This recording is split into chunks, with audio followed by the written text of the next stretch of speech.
السلام عليكم ورحمة الله وبركاته. بسم الله الرحمن الرحيم. الحمد لله رب العالمين والصلاة والسلام على أشرف الأنبياء والمرسلين محمد رسول الله صلى الله عليه وآله وصحبه وسلم تسليما كثيرا كثيرا. Amma ba'du, my brothers and sisters, welcome to the first session on Living Islam in this masjid in Hampshire Mosque. I must say I'm very happy to see the number of people here, mashallah. May Allah bless you, may Allah make this a means of khair and barakah for all of you, inshallah, and enable more and more people for us to benefit each other from this session and similar sessions. The topic of this is Living Islam. I have already sent you my book called Living Islam. If you haven't received it, then I will send you again after this program. It's on Amazon. I think it costs all of about 67 cents. And we've tried to keep it free. Amazon doesn't give it for free, so we have to charge something to it. And we also will give you a PDF version of it, a Goodreads version of it, and so on. So it's all free. The idea is for you to get to take it and have a look at it. The book is arranged in 6 chapters. The first one is softening, called heart softeners, and then there is a chapter on the creed, on aqidah, on ibadat, on our worship, on akhlaq, on mu'amalat and mu'ashara, on manners, our dealings with each other and the Islamic Muslim society. And each section has ayat from the Quran, and it has a hadith relating to those subjects. And what we will do over the next, Allah alam, many weeks and months, is to look at these things in detail with one single purpose. And that purpose is, how can I implement that in my life? This is not a fiqh class. We are not teaching usul here. We are not going to indulge in debates with regard to what is permissible in this madhab and that madhab. We are not promoting any madhab in this class. We are not doing any of that. Right? All of those things are different. All of those things can be done, and if necessary, they can be done at some other point in time. This is purely what it means, living Islam. Now, why is living Islam even important? Why are we talking about that? Why is it important? If you see let me put it to you in 2 ways. One is that in my other incarnation, I am a business consultant. I consult with GE, I consult with Microsoft, with with Dell, with most of the major American multinationals. I consult with governments, and so on, and my focus is on leadership. I've got several books on leadership and so on and so forth. Now, in that context, one of the things I teach people is, if you were to ask me, right, tell me one word, not one sentence, one concept, one paragraph, no, one single word. If I want to be a leader in whatever my field might be, I'm a physician, I'm a teacher, I'm whatever, right? I'm a truck driver. But I want to be a leader. So what is the one thing I must have? And tell me that one thing in one word. If you give me this assignment, say in one word, that word would be differentiate. Differentiate, right? So if I'm a truck driver, in what way am I different from other truck drivers? What differentiates me as a truck driver? If I'm a physician, what differentiates me as a physician from other physicians? Now, in our context as Muslims, I would say, how does my Islam differentiate me? And in that, I'm going to make it a little more difficult, which is, I'm saying that you cannot tell me my Islam differentiates me because I'm wearing a hijab, or I have a beard, or I'm wearing a thobe. No, I'm not talking about those things. I'm not talking about those things. Those are, to me, these are givens. If you are a Muslim, There are some things that you must do, and so you are doing them, alhamdulillah, all power to you. To me, that's not a differentiator in the context I'm talking about. Similarly, you might say, well, I pray 5 times a day. No. That's also not a differentiator. That's a boundary condition. If you are not praying, Allah only knows whether you are even a Muslim or not, right? What's the proof of Islam? Proof of Islam is Salah.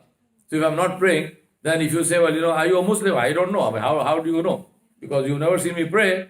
So if I say, if somebody asks you, is he a Muslim? You will say, I don't know because, I've never seen him pray. So Allah knows best.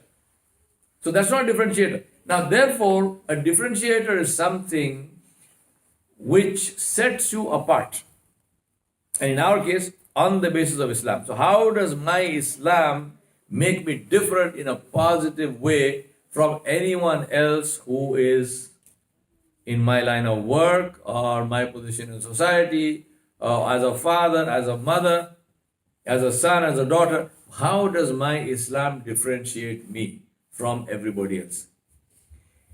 This question, if anybody can answer, which is, how are you different in a positive way from somebody else you are looking at a leader? Leadership is differentiation. Right? Leadership is differentiation. Now, what's the test of differentiation? Supposing you say, I am different in this way. How do I know if that is correct or not? So I'm going to give you a tool to check that out. And that tool is, ask yourself a simple question. The question is, if I am no longer here tomorrow, what will be lost? What will be lost? And I'm not talking about, giving yourself some pats on the back by yourself.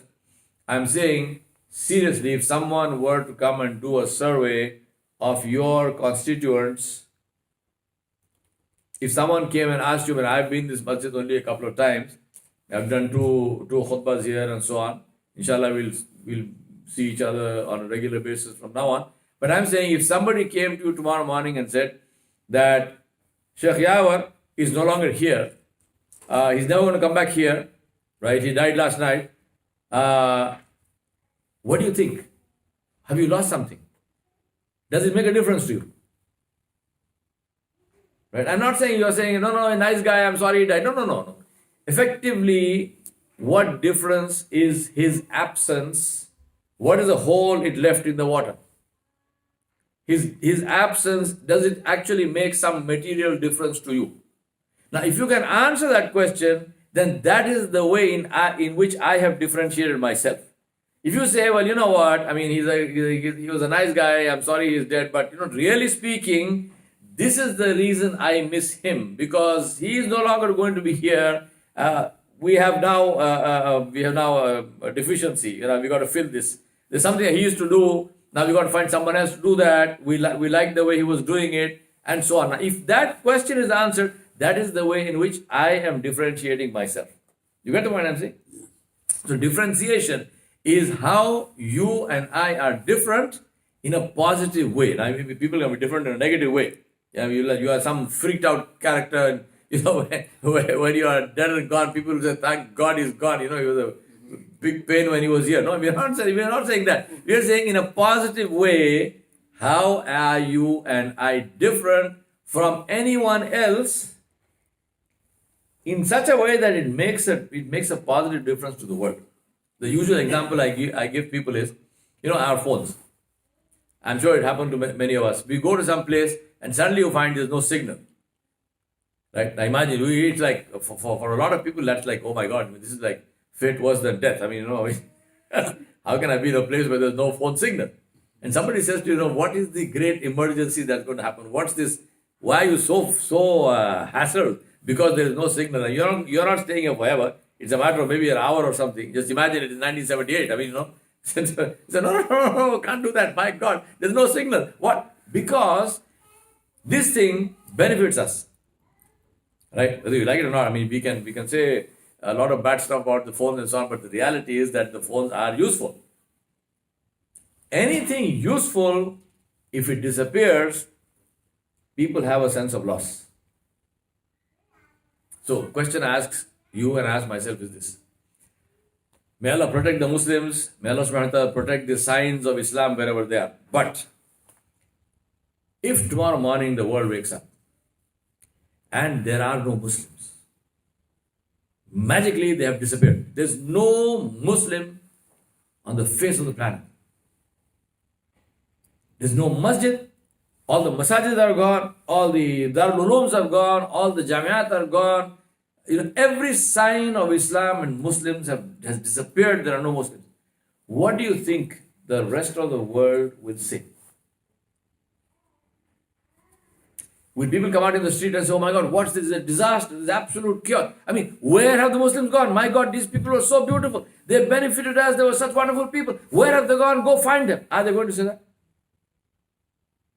Or are they going to say, I had this neighbor of mine called Adam. Adam was a nice guy, man. I'm sorry, Adam is no longer there. But he said, no, I'm not asking about Adam. I'm asking about the Muslims gone. What do you think? I'm not talking about your personal friend. I'm saying Muslims as a people no longer exist. What do you think?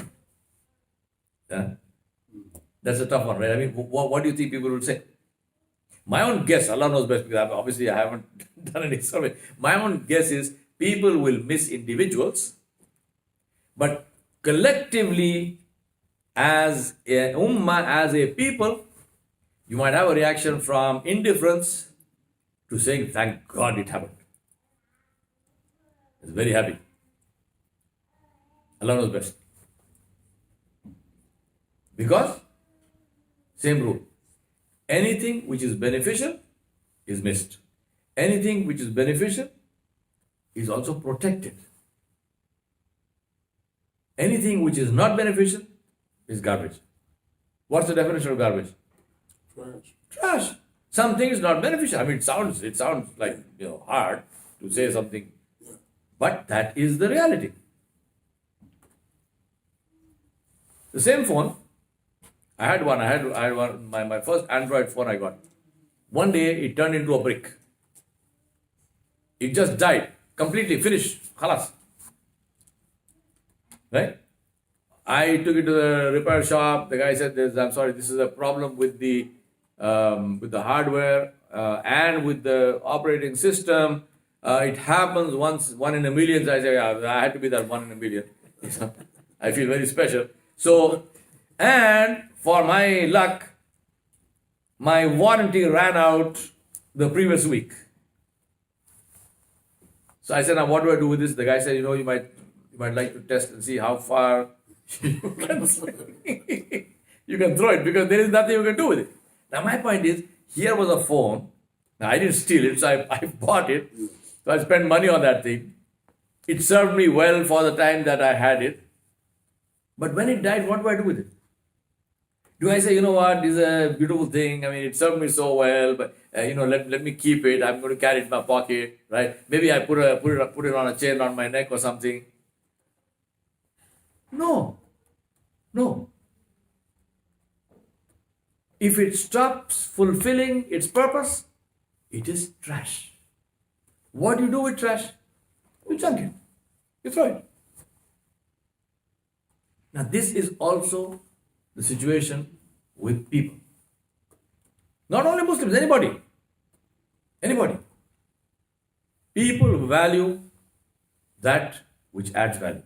People value that which differentiates in a positive way. I'm saying all of this because, as the beginning of this class, I want to share with you the Hadees of Rasulullah Sallallahu Alaihi Wasallam, which is in Jami Tirmidhi and also in Sahih Muslim, where Rasulullah Sallallahu Alaihi Wasallam said, "Bada al-Islam ghariban wa sayaudu kama bada'a ghariban fatuba lil ghuraba." Aw kama qala alayhi salatu wasalam. Rasulullah Sallallahu Alaihi Wasallam said, Islam began as something strange, and a time will come when it will go back to being something strange. And then he said a very beautiful thing. He said, Fatuba lil ghuraba.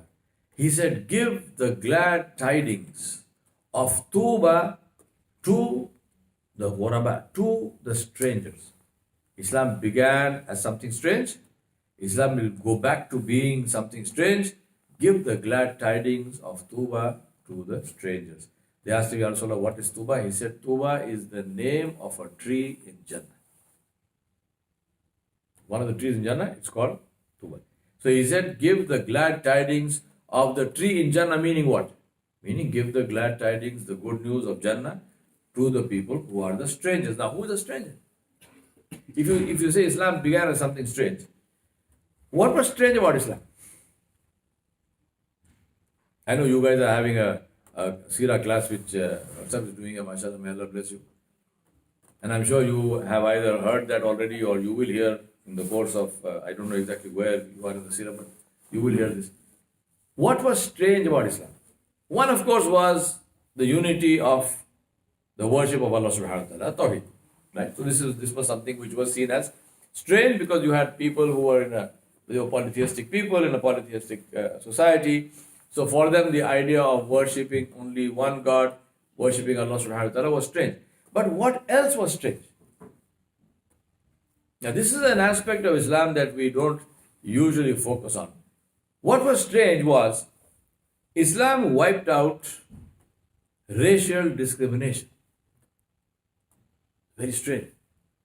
Because in the society, racial discrimination was entrenched. Right, top of the pile were the local Arabs. In those Arabs, again, there were various classes. There were certain tribes which had more waqar, which had more pride and more status than some other tribes. The Banu Saqif and the Quraysh were in the Hijaz, these were the two highest level of people, the tribes. Other tribes, Arab tribes, like the Hawazin, for example, and others, were less of lower status than the Quraysh and the Banu Saqif of Taif. And then you had others, and you had African black people who were mostly slaves, or they had been freed, but they were previously they had been slaves, bottom of the pile. And then there was something which was even worse than that, even lower than that, and that was what? Women. Right? Women were not even considered to be, within quotes, human. Because women were bought and sold like like goods, like things. Women were inherited. The man had 4, 5, 6, 10, 15. I mean, there was no limit to the number of women that he could have. So he had a huge number of women as his wives. He died. His sons would take those wives and distribute them amongst themselves. Now, how evil is that? How evil is that? Now, in that society comes this religion which says, Inna akramakum indallahi atqakum. The only classification is on the basis of piety. The most honorable among you is the one who is most conscious of the pleasure of Allah, who has the most taqwa. Well, how about this man is black? Who cares? This man is Indian. Who cares? This man is white. Who cares? This man is red and with blue stripes. Who cares? This man is yellow with black spots. Who cares? Right? Nobody. Very strange. How can everybody be equal? Well, Allah made them equal. Islam said Allah made them equal. Well, what about women? Women are equal to men. Equal to men? Yes. How are they equal to men? They have the same duties, the same responsibilities.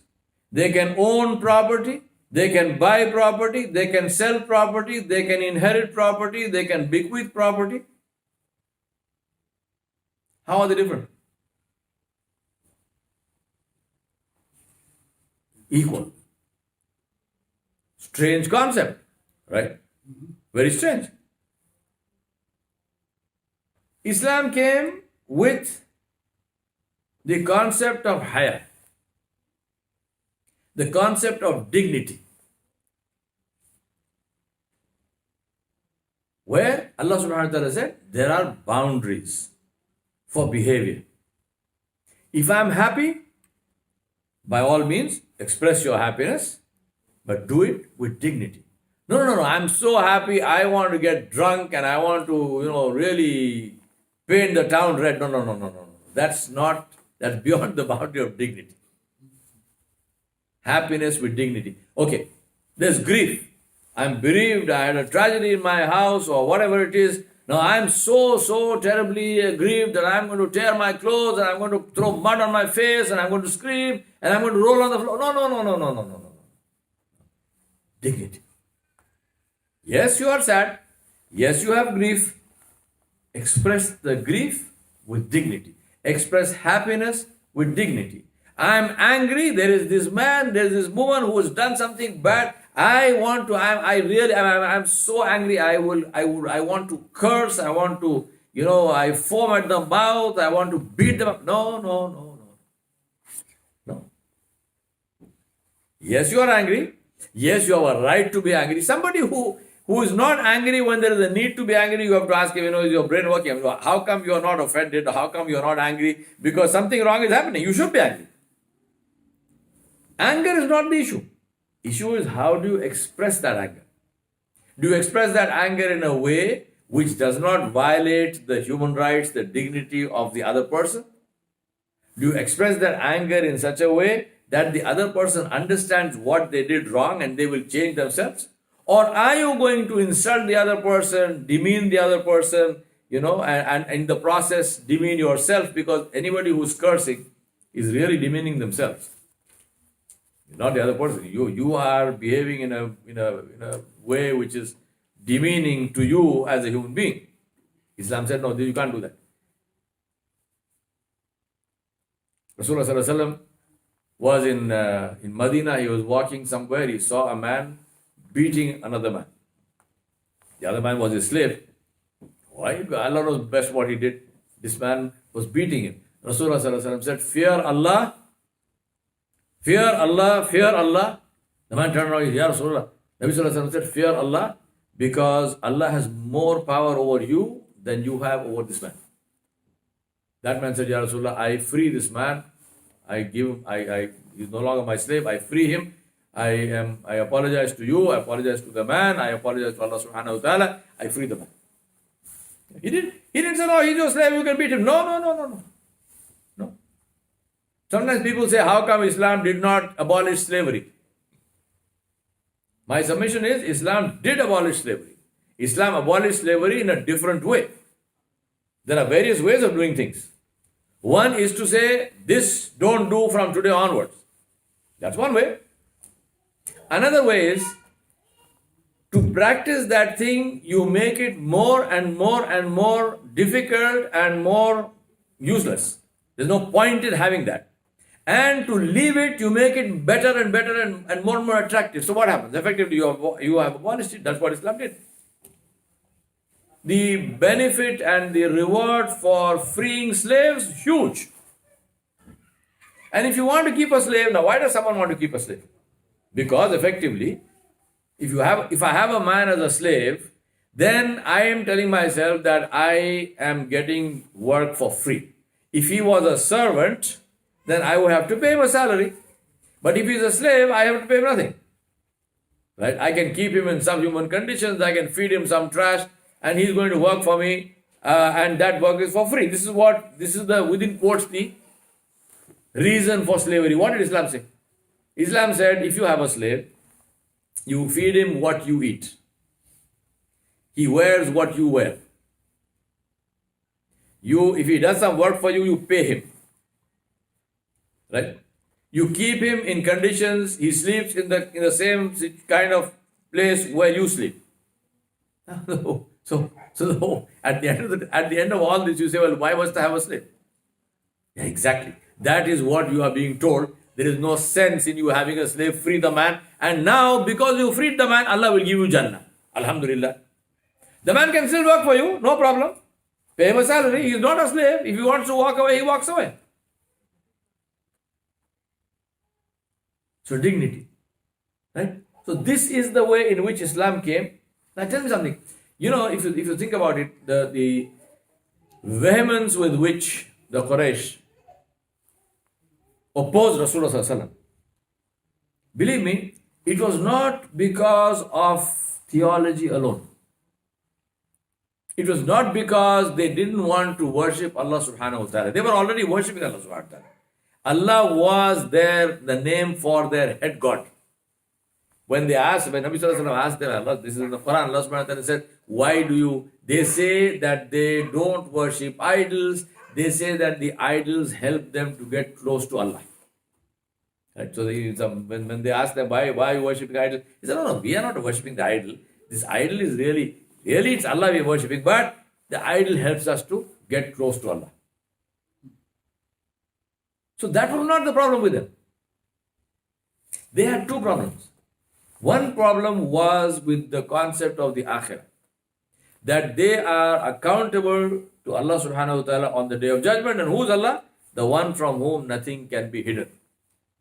And this was something that was very difficult for them to get their head around. They said, no, how can this happen? How is anyone going to question me? And the second problem they had was with all the social reforms that Islam brought. That was a big issue for them. The fact that they had to obey Muhammad Sallallahu Alaihi Wasallam, because the moment you say Ashhadu an la ilaha illallah wa ashhadu anna Muhammadan Rasulullah, who is now supreme? Muhammad Sallallahu Alaihi Wasallam. He said, no, I'm the chief. How come this man suddenly became the chief? So that was one big issue. And the second issue was, not only is this man the chief, now this man wants to upset my entire social structure. He's bringing all these new things. He's saying women are equal. I can't inherit the women from my father. I can't just buy and sell people like I'm buying and selling cattle. If I have a slave, the slave is, I have to look after the slave and take care of him and so on. So otherwise, Allah will punish me. All of these concepts. No deceiving. Right? No, when you are weighing, what did Nabi Sallallahu Alaihi Wasallam say? He said, when you are weighing, give more. He's not even saying weigh accurately. Weighing accurately is adl. It is justice. Rasulullah Sallallahu Alaihi Wasallam said, do ihsan. Excel in it. How? Give more. Now, go to a regular, normal businessman. His whole idea is how he can give less. Right? So you doctor the weights, you do all kinds of stuff. You put some stuff on the bottom of the pan. So, so the pan weighs by itself.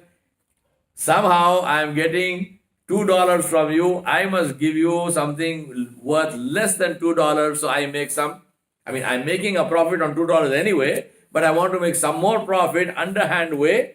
Islam says, no. You can't do all this stuff. This is bad stuff. You can't do that. Allah subhanahu wa ta'ala is watching. Allah knows what you put under the pan. The other man may not know. Allah knows you are wetting the grain. I am from India. In the year 4 Hijri, when Nabi Sallallahu Alaihi Wasallam was in Medina, Muslim traders came to India. Islam came to India before Islam went to Egypt. Islam came to India before Islam went to Iraq. Right? Muslim traders, they came to a place called Kodangalur in Cochin, southernmost tip of India, in 4 Hijri. Nabi Sallallahu Alaihi Wasallam was in Medina. They came, they set up their shops and so on, they started trading, and they were practicing these things. So customers flocked to them. So the other traders, they came and they said, what kind of thing is this? You are spoiling our whole thing here. We weigh in a certain way and so on and so forth. They used to weigh grain and they would wet the grain, so the grain is heavier. But these guys, the Muslims, they said, no, we don't do all this. We give you what there is. They said, you are spoiling our business. They said, that's your problem, it's not my problem. They said, who taught you this? They said, Muhammad Sallallahu Alaihi Wasallam. Our Prophet taught us this. Who is this Prophet? That's how Islam came. Then they explained to them, who is Muhammad Sallallahu Alaihi Wasallam? The king of that place, a chap called Charan Perumal, he went to meet Nabi Sallallahu Alaihi Wasallam. Now there is a report that he actually met Rasulullah Sallallahu Alaihi Wasallam, that he accepted Islam of course, he accepted Islam in India from these people, but he went to meet Nabi Sallallahu Alaihi Wasallam. There's a report to say that he actually met Rasulullah Sallallahu Alaihi Wasallam. And so he is among the Sahaba, one single Indian Sahabi. And Nabi Sallallahu Alaihi Wasallam gave him a name Tajuddin. And then he returned to India. On the way, he died in a place called Salalah in Oman. I have actually seen the grave.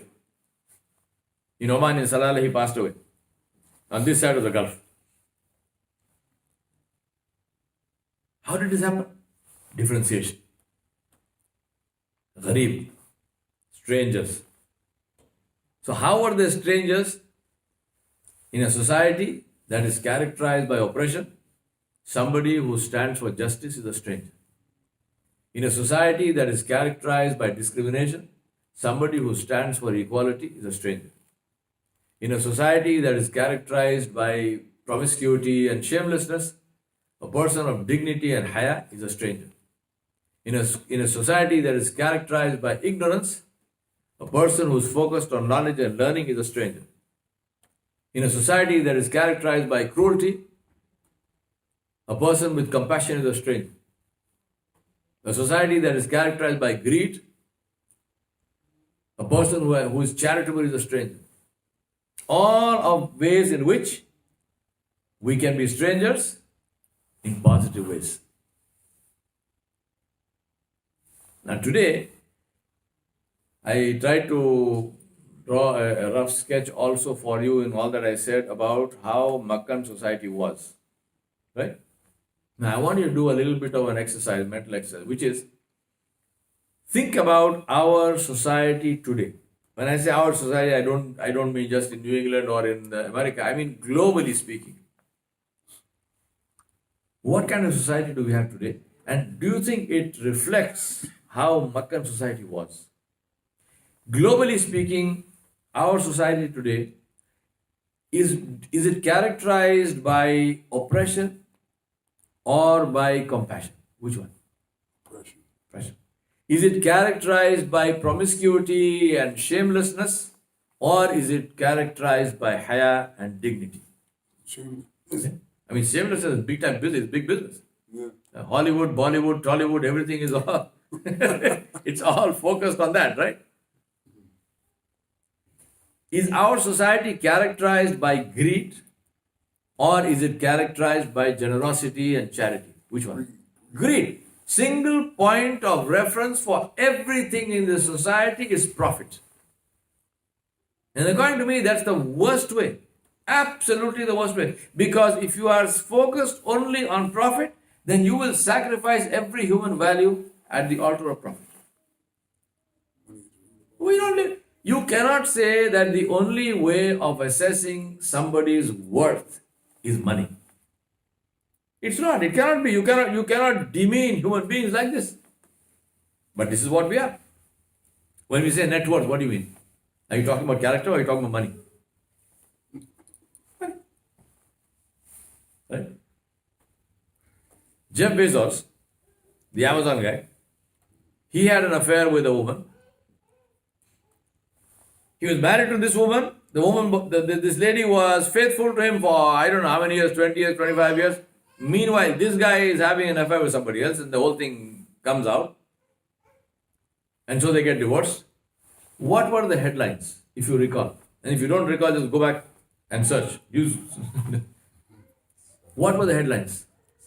Money. Money. Jeff Bezos was worth so much. This lady is now going to get so many billion. So now she is now the wealthiest woman in... I'm reading the headlines and I'm thinking to myself, what about the root cause of this, which is lack of character?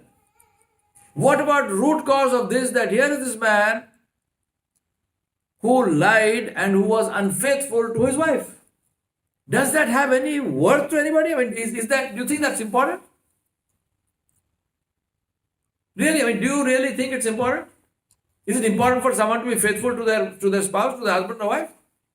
Yes, it's important. It's important, right? So how come we don't talk about that? We're only talking about the money. He is worth so much. He's worth so much. La hawla quwwata illa billah. Here is a man who is the head. I have one of my students was working for Amazon. I asked him. I said, how do you feel about your CEO who betrayed his own wife. So what about you as an employee in that company? You trust your CEO? I mean, isn't that a valid question? I mean, do you trust a man? I mean, this case happens to be a man, but whether it's a man or a woman, do you trust a person who is unfaithful to their spouse? No, of course not. I mean, somebody who is the closest to you, you can't even be truthful to them. I mean, I'm only an employee. I mean, God knows what you will do to me. Right? But this is the result of having a global system which is based on greed, accumulation of stuff, possessions, and single point of reference, which is profit. Worst way to have in any society. Islam says, no, doesn't work like this. Character, taqwa, accountability to Allah subhanahu wa ta'ala, behavior, manners, kindness, compassion, charity. These are the parameters on which we judge people and on which we should judge people. Not how much money you have, which car are you driving, what kind of shoes are you wearing, which watch are you wearing. This is you're a human being, man. You're not your shoes, right? You're not your watch, you're not your car, you're a human being. You are better than all of this stuff. All of this is stuff. Go to a dump yard. In America, you've got many dump yards, car dump yards. Go to a dump yard, take your children. These are things you must do, right? As an excursion, take your children to a dump yard. And then let them see those cars and then tell them that, you know what? Every single one of those cars one day was somebody's dream car. Somebody bought that car, somebody gave a party because of that, somebody was so happy that I bought this dream car. That dream car is now about to be crushed and converted into metal in a dump yard. So what is the real value of this car? Junk. It's a tool. You use it for something. You don't gauge your human worth based on that. But this is what our society is teaching us. Islam says no. Ghuraba.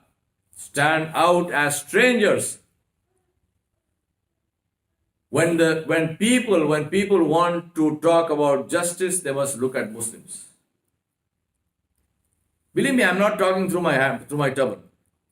There was a time in apartheid South Africa, white supremacist South Africa, right? There was a time in the court, if there was a Muslim who was called as a witness, the Muslim did not have to put his hand on the Bible or the Quran or any book to swear that he would speak only the truth. They said Muslims don't lie. So officially in apartheid South Africa, which was a Christian country, white supremacist country, racial segregation was the law of the land. If a Muslim was called into the court of law, the Muslim did not. If a Christian, in a Christian country, a Christian was called, he had to put his hand on the Bible and swear to speak the truth and nothing but the truth. But a Muslim was called, he did not have to do that. They said Muslims don't lie. I'm not talking about ancient history. I'm not even talking about the Sahaba. I'm talking about our modern times. This is the meaning of character. That is the meaning of differentiation. Sadly, that's not so even in South Africa today. That law is gone. And that's a tragedy, no?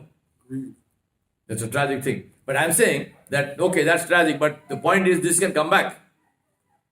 It may not become a law for a while, but we can live lives in such a way that society, when they deal with us, they say, no, I don't have to ask him any question because I know this man will never tell a lie. Why? Because he's a Muslim. This man will never deceive me. Why? Because he's a Muslim. This guy is working for me. I don't have to check on him. Why? Because he's a Muslim. Right? I give something to this man in trust. When I get it back, I don't have to count it because I know he's a Muslim. We can do this, right? This is what we can do. Would you like to do this? Would you like to stand up and be counted as ghuraba, as strangers in this world? And if the answer is yes, inshallah, then I am giving you the glad tidings that Rasulullah gave. I'm not giving that, I'm only conveying to you and informing you what Rasulullah said, and he said, Fatuba lil ghuraba. He said, give the glad tidings of Jannah to the people the world will call strangers.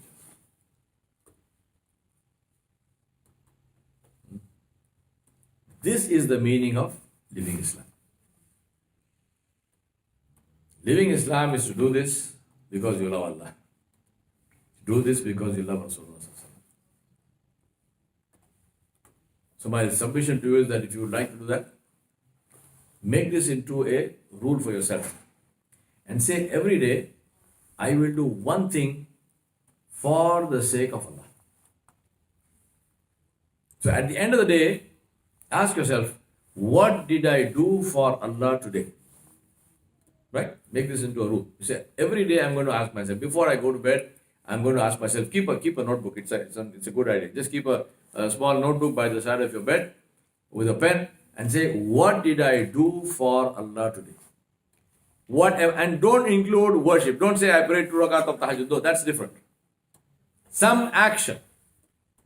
What action did I take? Did you give some charity? Did you talk to somebody? You were angry, you swallowed your anger, you could have done something, you could have retaliated, you did not retaliate. You say, Allah, you are witness, I have not this for you. This guy is wrong, I should have, I could have, I should have. I am not going to do that. I am going to be silent to please you.